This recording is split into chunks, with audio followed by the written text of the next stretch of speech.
Hello, bienvenue à toi ici. Une petite vidéo pour te présenter ce qu'est le Koya. Si tu me suis sur les réseaux, ça fait quelques mois que je parle du Koya, qui est une pratique de mouvement dansé. J'avais envie de t'en parler un petit peu plus longuement en vidéo, pour lever peut-être quelques questions et puis te présenter ce que c'est. Alors, le Koya étant une pratique de mouvement, bien évidemment, la meilleure façon de découvrir une pratique de mouvement, c'est de bouger. Et donc, il y aura d'autres vidéos qui suivront où je te proposerai quelques mouvements issus du Koya, sachant que un cours de Koya euh, a une certaine structure. On va pratiquer une dizaine de mouvements différents pour se connecter à notre corps, réactiver certaines choses dans notre corps. Et donc il est bien évident que quelques mouvements pris individuellement ne vont pas représenter ce que tu peux vivre dans une séance de Koya. Mais c'est juste pour te donner un petit peu un avant-goût et te montrer de quelle manière en fait tu vas pouvoir bouger ton corps pour amener par exemple plus de fluidité, pour libérer te proposer voilà, quelques mouvements dans d'autres vidéos. Mais aujourd'hui, c'est une vidéo présentation. Qu'est-ce que c'est que le Koya? D'où ça vient? Qu'est-ce qu'on fait dans une séance de Koya? À quoi ça ressemble? Voilà, ça va être un petit peu les choses que je vais aborder ici. Donc le Koya, c'est une pratique de mouvement dansé qui permet de se reconnecter à soi, à son corps et à son essence. C'est une pratique qui a été inventée il y a une quinzaine d'années par une américaine, Rochelle Chic, qui a voulu en fait créer une pratique de mouvement qui permettrait aux femmes, à la base c'était destiné aux femmes, de passer de leur tête à leur corps. Rochelle, c'est quelqu'un qui pratique la danse depuis qu'elle est toute jeune. Donc elle savait en fait comme la danse et le mouvement avaient cette capacité à lui permettre de revenir à elle-même, à une forme de vérité intérieure et à se libérer en fait. Et donc elle a voulu offrir ça, ce qu'elle pouvait, elle, expérimenter dans la danse, et puis ensuite elle a aussi été professeure de yoga, en créant quelque chose qui serait destiné aux femmes, pour leur permettre à la fois donc de passer de leur tête à leur corps, mais aussi de retrouver le plaisir de bouger librement. Rochelle, c'est quelqu'un qui dégage une certaine forme de sensualité assez naturelle. Et donc, elle avait aussi envie de permettre aux femmes de retrouver ce plaisir qu'on peut avoir comme quand on est enfant, ce plaisir de bouger de n'importe quelle manière, sans se soucier du regard des autres, sans se soucier d'un regard extérieur, de quoi on a l'air, si on fait bien ou pas bien, mais vraiment de retrouver ce plaisir-là. Et donc elle a créé le Koya en se basant en fait sur la sagesse des Kéros. Les Kéros, c'est un peuple d'Amérique du Sud, et lors d'une retraite qu'elle a faite au Pérou, et ben, elle a eu en méditation des informations qui lui sont arrivées sur finalement la façon dont elle allait pouvoir permettre aux femmes de passer de leur tête à leur corps et de retrouver le plaisir de bouger. Donc le Koya, en fait, c'est une pratique de mouvement, mais qui est soutenue par des enseignements issus de la sagesse des Kéros. Quand tu fais une séance de Koya, c'est pas forcément quelque chose qui transparaît. On n'en parle pas forcément, on va pas forcément comment utiliser par exemple des musiques qui seraient issues des Kéros ou des enseignements qui seraient issus des Kéros. Ça, c'est des choses qui vont peut-être apparaître si tu fais des ateliers avec certaines professeurs de Koya qui vont te proposer par exemple une cérémonie d'offrande ou des choses comme ça qui là sont issues de la sagesse des Kéros. Dans une séance de Koya, ce qui t'est proposé, c'est simplement de bouger de différentes manières pour te reconnecter à toi, à ton corps, et comme je disais, à ton essence. Donc l'essence, qu'est-ce que c'est? C'est cette part de nous un petit peu originelle, au-delà des fonctions, au-delà des rôles. On pourrait parler d'une forme de vérité intérieure, de qui je suis quand je ne suis pas une mère, quand je ne suis pas une femme, quand je ne suis pas tel ou tel professionnel, quand je ne suis pas en relation à. Et donc ça, c'est notre essence. En Koya, on dit que cette essence, elle est sage, sauvage et libre. Sage, ça fait référence à notre sagesse personnelle, cette part de nous qui sait, qu'on peut appeler aussi notre conscience, notre intuition, ce côté un petit peu magique quand il se passe des choses dans nos vies qu'on ne peut pas expliquer, mais qu'on sait qu'ils sont vraies. C'est à chaque fois que tu sais que tu n'es peut-être pas dans la meilleure relation, dans le meilleur job, ou en tout cas, il y a des choses qui, à l'intérieur de toi, te poussent à changer de voie, par exemple. Ou ce jour-là, à appeler telle personne qui effectivement en avait besoin. Voilà, c'est ces moments-là où on va être relié à notre sagesse, qui est là en nous, en tout temps, et auquel on peut se relier, notamment par le mouvement. C'est la proposition du Koya. Et donc les mouvements qu'on va faire pour se relier à cette sagesse, ça va être des mouvements issus de sagesse ancestrale, comme le yoga. Il y a des moments où on va faire du yoga, mais aussi à chaque fois que je vais t'inviter à faire le mouvement qui est juste pour toi et à puiser dans cette sagesse de ton corps pour savoir comment tu as envie de bouger, à quelle fréquence, à quelle vitesse, dans quelle amplitude. On se reconnecte aussi en Koya à notre essence sauvage. Notre essence sauvage, c'est cette part de nous indomptée, qui n'a pas peur de s'exprimer pleinement, entièrement, qui a absolument, j'allais dire pas peur, mais c'est même au-delà, c'est qui se soucie absolument pas du regard des autres, en fait, qui est pleinement elle-même et qui va s'exprimer dans toute sa palette de couleurs. C'est aussi notre part créative, cette capacité qu'on a à improviser dans l'instant face à une situation inédite, nouvelle, à trouver la solution dont on avait besoin à ce moment-là. Et on va se reconnecter à notre essence sauvage dans la danse libre.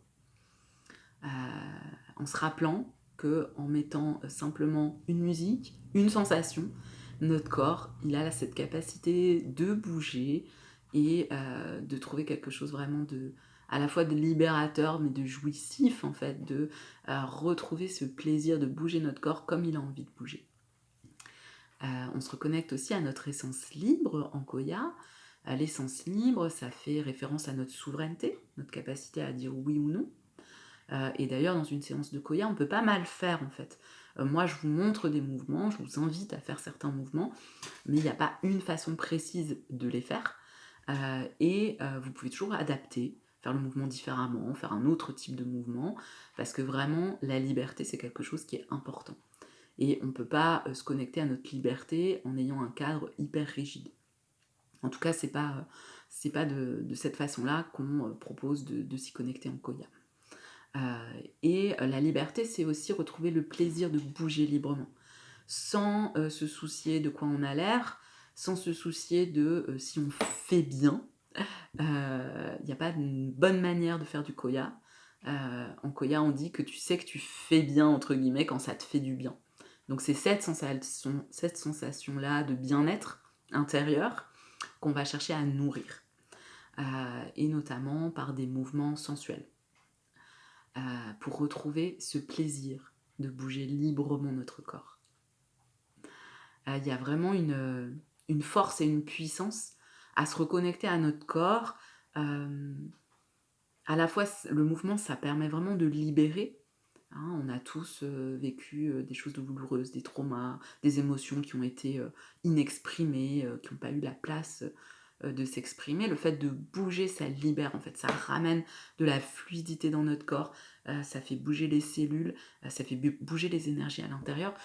Et en général, le simple fait en fait de bouger, notamment quand il y a une émotion, ou quand il y a quelque chose de désagréable, on sent une sensation désagréable, le simple fait de bouger, en fait, ça va ramener de la fluidité. On dit d'ailleurs que les émotions, c'est de l'énergie en mouvement, et c'est vraiment ça. Et souvent, en fait, par exemple, par rapport aux émotions, il y a certaines émotions auxquelles on ne va pas donner la place de s'exprimer, soit parce que c'est pas le moment, c'est pas le lieu, ou parce que on n'a pas appris à exprimer nos émotions, ça nous paraît trop intense, difficile, douloureux.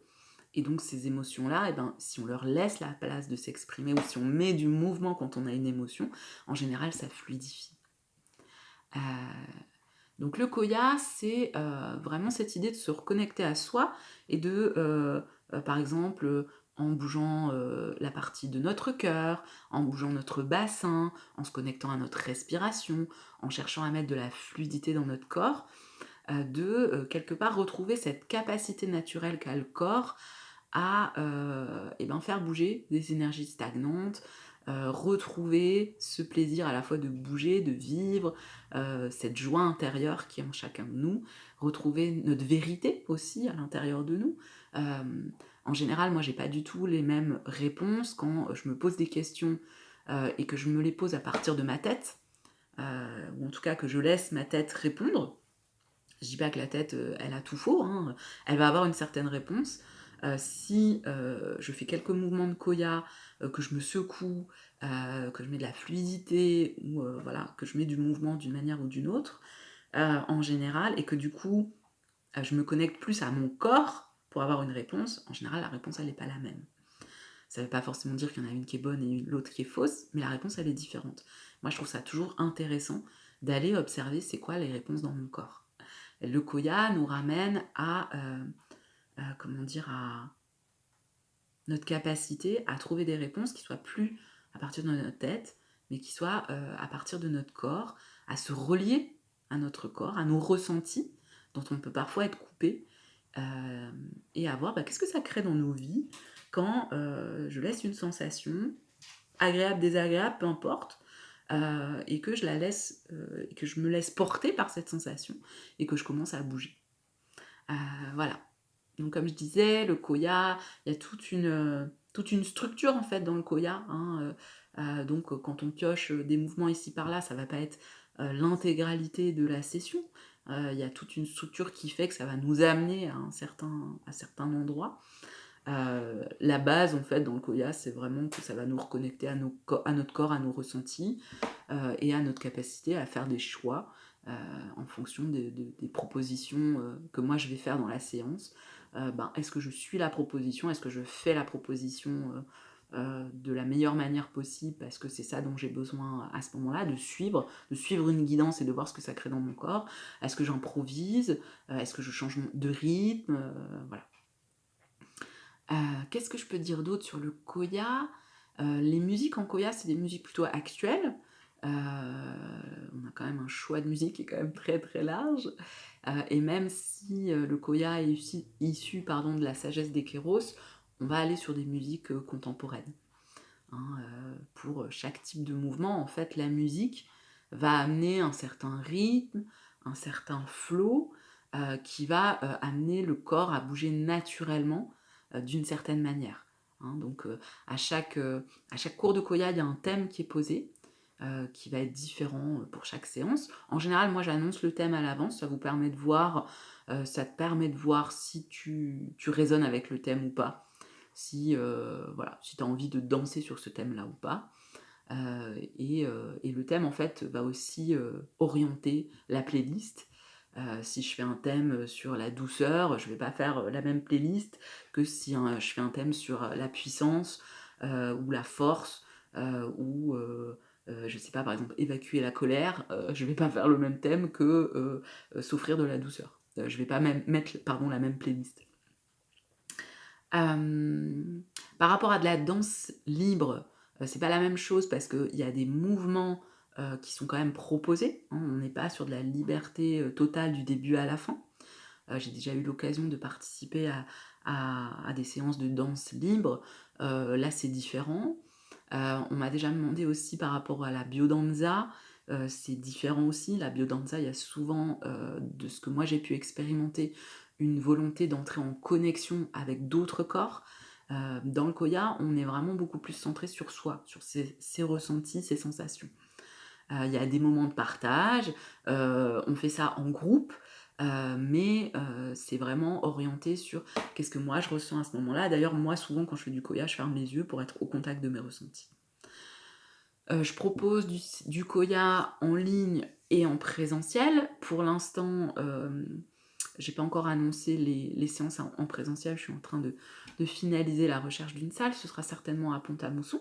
Je peux aussi me déplacer dans d'autres zones, plutôt dans l'Est, Belgique, Luxembourg, puisque moi je suis basée en Lorraine. Mais je peux aussi envisager de me déplacer ailleurs. Voilà, n'hésite pas à me contacter. J'ai du mal, hein, tu n'hésite pas à me contacter si, voilà, si tu as envie de découvrir le Koya près de chez toi, que tu as d'autres personnes qui sont intéressées, on peut potentiellement organiser ça. La séance en présentiel, elle va être un petit peu différente par rapport à la séance en ligne, puisque en présentiel, ben, il y a ce contact qui va se faire plus naturellement avec les autres. En ligne, on est chacun, devant notre caméra. Les questions qui me sont posées parfois, encore une fois, liberté totale.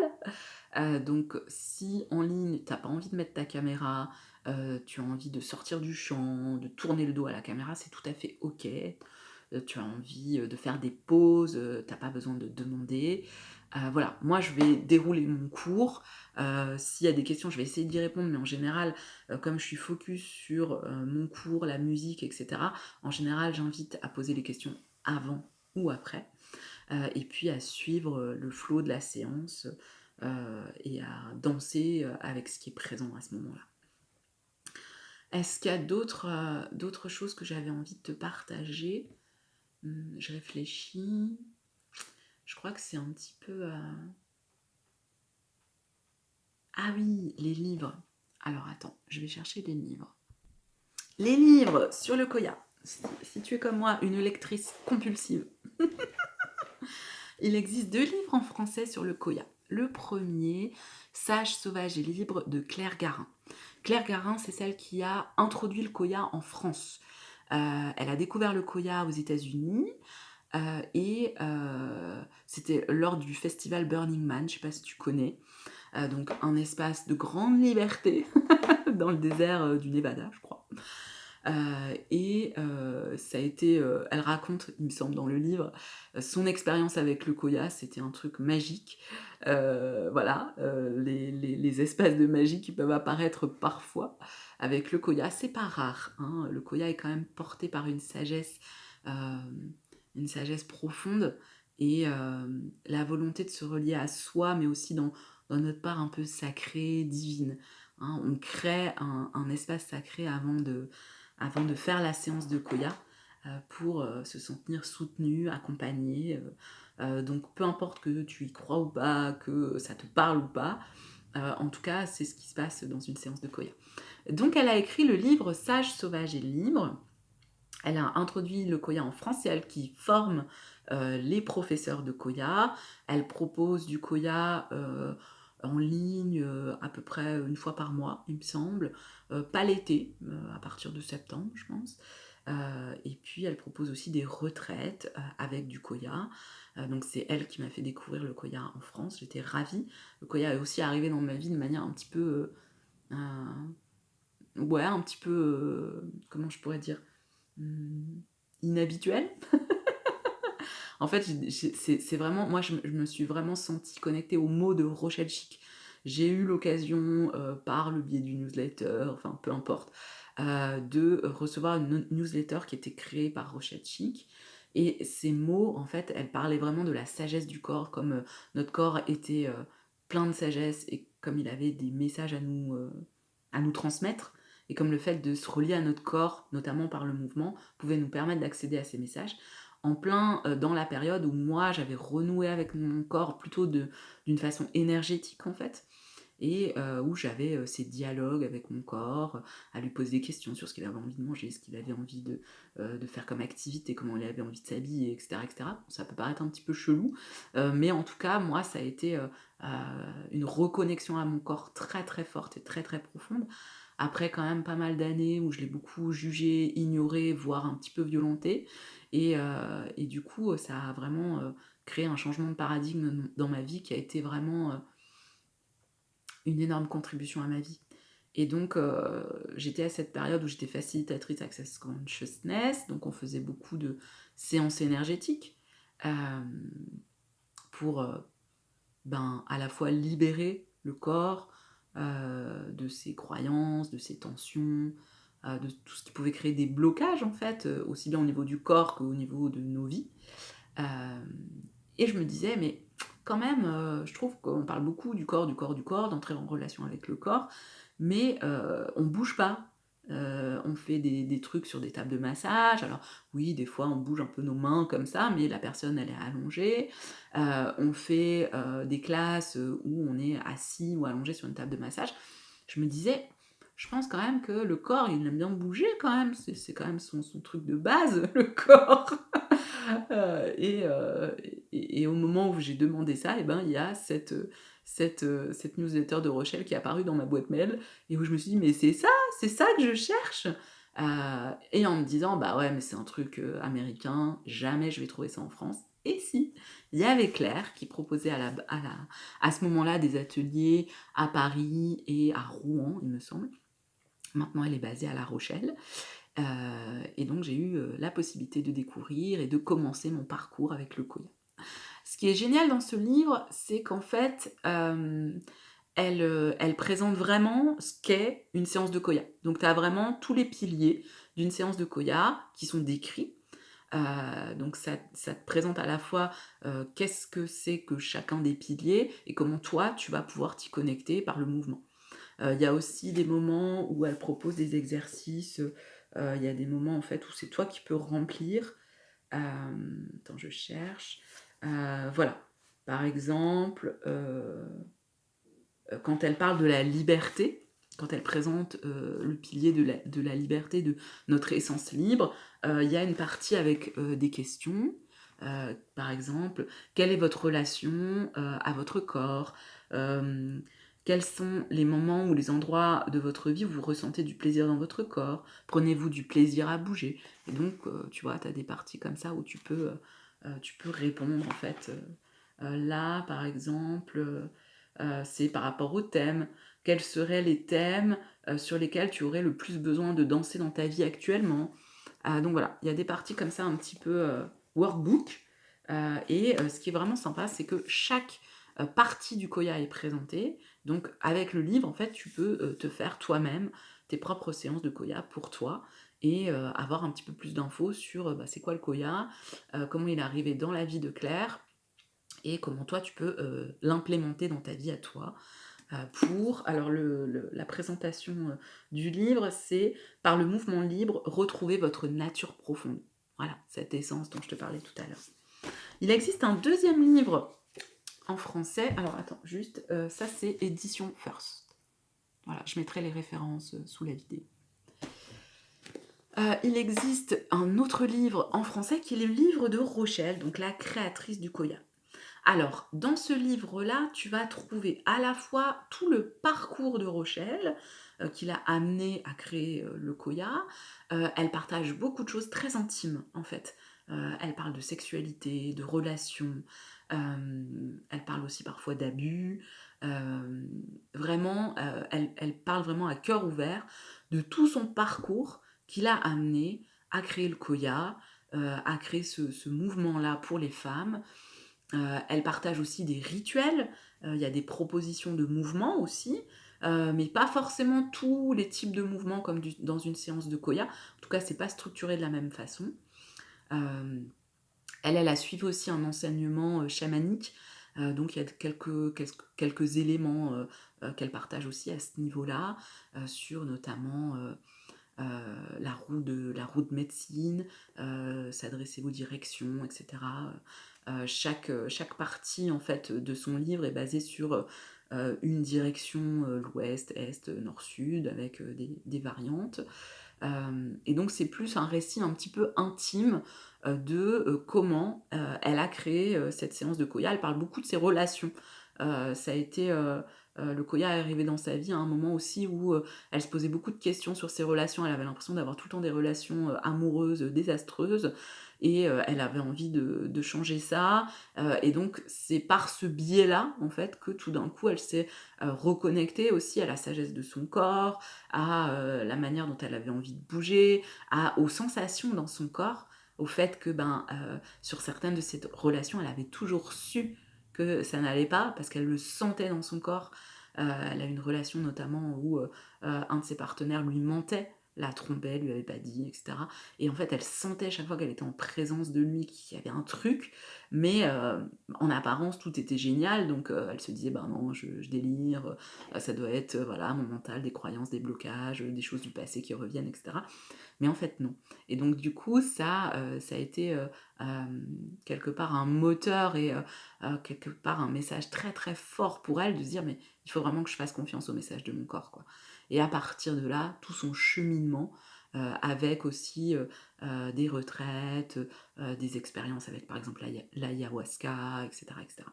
Donc là, voilà, c'est plus récit de vie de la personne qui a créé le Koya. Qu'est-ce qui l'a amené à créer le Koya? Moi, j'aime beaucoup parce qu'il y a beaucoup de rituels qui sont proposés. Rochelle, elle a une énergie à la fois très sensuelle, très douce. Ça ressort vraiment. Il y a beaucoup de vulnérabilité dans son livre. Et moi, je l'aime beaucoup parce que finalement, les deux livres sont très différents l'un de l'autre et en même temps très complémentaires pour découvrir le Koya. Voilà ce que je peux te dire. Il existe un site koyafrance.com, ça doit être quelque chose comme ça, où tu peux trouver toutes les professeurs de Koya qui existent en France, en Belgique, qui sont référencés. Je sais qu'il y en a aussi à Montréal. N'hésite pas, en fait, selon là où tu habites, si tu as envie d'expérimenter le Koya près de chez toi, à contacter Claire, donc par le biais, il doit y avoir un formulaire de contact ou un mail où tu peux contacter Claire. Tu as aussi des séances, alors je sais plus, tu as des mouvements qui sont partagés, je sais plus si c'est une séance de Koya complète qui est partagée ou des extraits, ça je sais plus, mais c'est aussi sur le site Koya France. Donc tu as les professeurs de Koya qui sont référencés, tu as aussi les prochains événements des professeurs.